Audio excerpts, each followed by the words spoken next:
Good afternoon, everybody, and welcome to this week's edition of The Strategic Thinker. I am here with one of my favorite people in the entire world, Melissa Thomas. How you doing?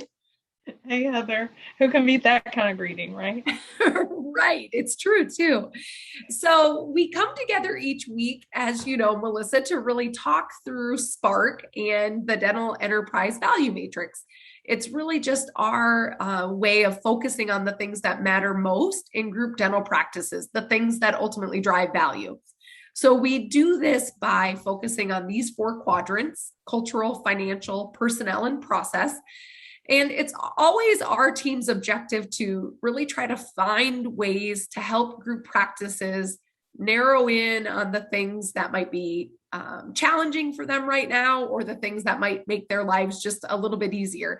And so I think this week's topic is very timely because as we're hearing people discuss their ongoing stories of being short staffed and increased patient flow, but decreased team members and all of those kinds of struggles, kind of timely to be focused on the topic we have in hand today. So, Melissa, let's talk about consistency. I know you love quotes, so I'll let you take the lead on this one. Hello, my name is Consistency. I make it happen day in and day out. You might know my good friend Success. We're always hanging out. Oh, look, it even rhymes. You really nailed it there. We did. We nailed it. So a quote and a rhyming quote. But isn't it true that the people who have the highest level of consistency tend to also have the highest level of predictable, kind of scalable success? And really, that's what we find to be a bit of a challenge in group practices. How do you scale and grow, or even just manage the current demands of your practices without kind of, having these big ups and downs, these big swings?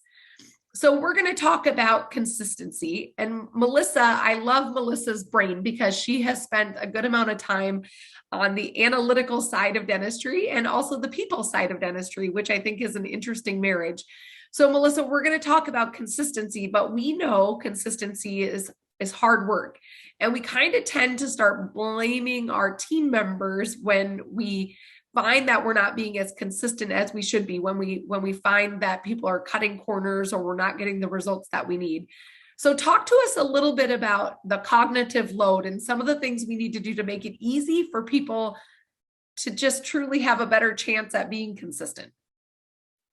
Well, I love that you said you have to make it easy, right? When I think about being consistent, I think that it depends on how hard the task is if you can be consistent, right? I noticed that even my to-do list, I jump to the easiest things and cross those off first. Like exercising, I failed to do that thing on my to-do list today because it's hard work.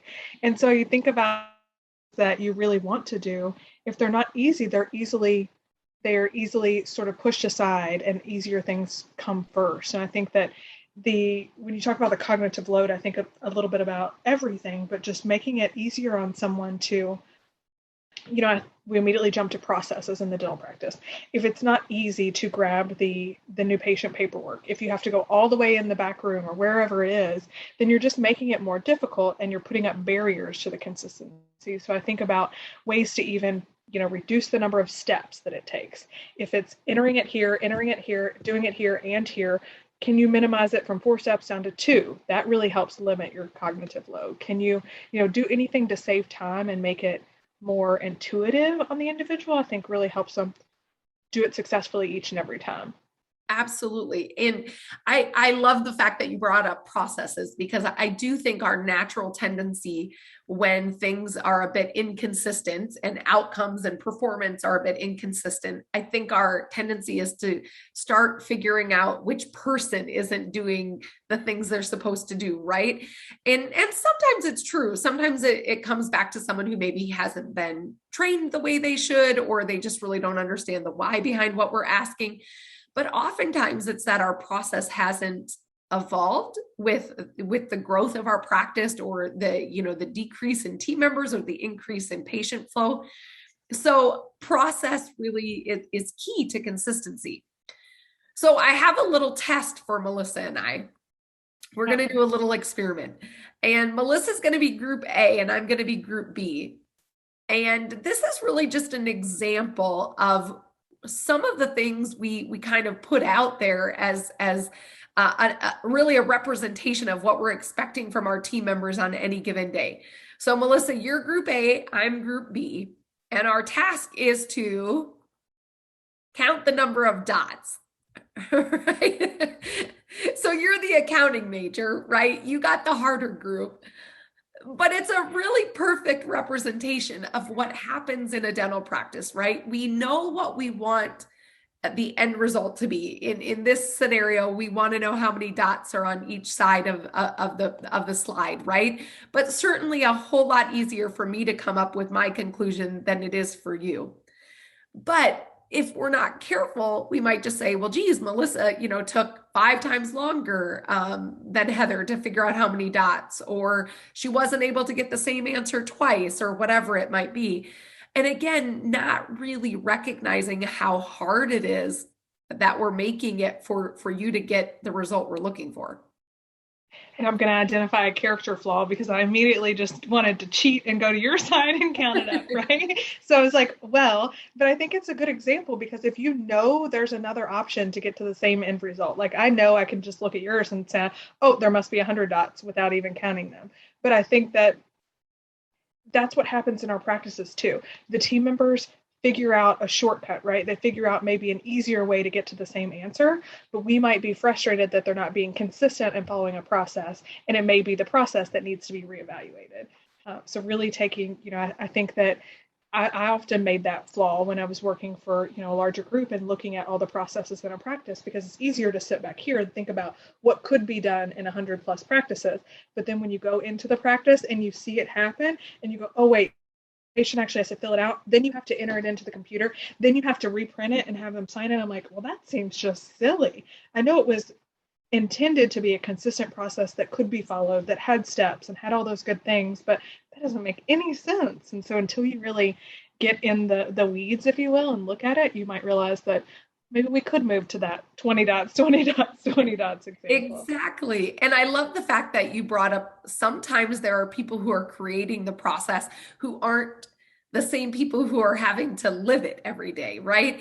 So what we know about managing the cognitive load and making things easy is that oftentimes it can save time and energy and ultimately money. And so when you're finding things that aren't being done as consistently as you'd like them to be, sometimes it's best to just go straight to the source, the people who are having to manage the process, and really figure out what it is that's standing in their way of being successful. First and foremost, do they understand what we're trying to accomplish, why we've even asked them to do what we've asked them to do? But then when they do understand the why, what's making it so challenging, right? Is it time? Is it a resource? Is it not having enough of what they need, having it within arm's reach, to your point, Melissa? Because oftentimes, again, we're not necessarily monitoring our processes in a way that ensure that they evolve with the growth of the rest of the dental organization. So any final words of wisdom for our friends out there, Melissa, when they're thinking about consistency and helping to kind of manage that load that they're putting on the people in the practices all day, every day? I have a really great example that just made me go, oh my gosh. And when you talked about, resources and the things that people have in the practice, I think sometimes this example will sort of blow your mind and really help you ask the right questions. But we were talking about the consistency in using or taking oral photos, right? Taking pictures and making sure that they should be done on every patient every time. And so when we actually asked the question, what's preventing you from doing that? We had a team member go, well, I don't have enough USB ports in my computer. So when I use it, I have to unplug something else. And so that day on the way home, the practice manager said, well, I'm going to go to Best Buy and buy like a USB, I don't know what you call them, something that has the extra things for, 10, $15, problem solved. And it was like, wow, like that's all it was. We thought, well, they just don't want to do it. They don't have the time to do it. They don't care. They don't think that it's important to patient health. And it was like, no, there's just this little small thing that you can do to give them the resource to be consistent. And that one's just kind of always stuck with me on that. That's a fantastic example. And it's so crazy because you think, well, why in the world didn't that team member say something before? But the fact of the matter is, some people aren't as comfortable speaking up, Or, maybe we've just been so busy with the day-to-day patient flow, we haven't really created a platform or a space for them to speak up. And so again, when you find those things that kind of tend to be resurfacing, right? The things that you go, well, geez, how many times do we have to talk about this? It's the one piece of the patient experience that's so essential, but we keep, kind of misstepping or cutting corners. If you take a little bit of time and involve your team to really think about, well, what is standing in the way of getting it every patient, every time, every day, every team member? Because consistency is hard work, but the easier we can make it, the more likely we are to achieve it. And then back to our quote, right? Consistency and success hanging out. So definitely worth your time and energy to figure out what's standing in the way. Sure. All right. Well, that is this week's session of the Strategic Thinker. If you'd like to learn more about Spark, you can visit us at sparkdentalnetwork.com. We also have some great resources that you can use with your teams. And we look forward to talking with everybody next week. Thanks for joining me today, Melissa. Bye, Heather.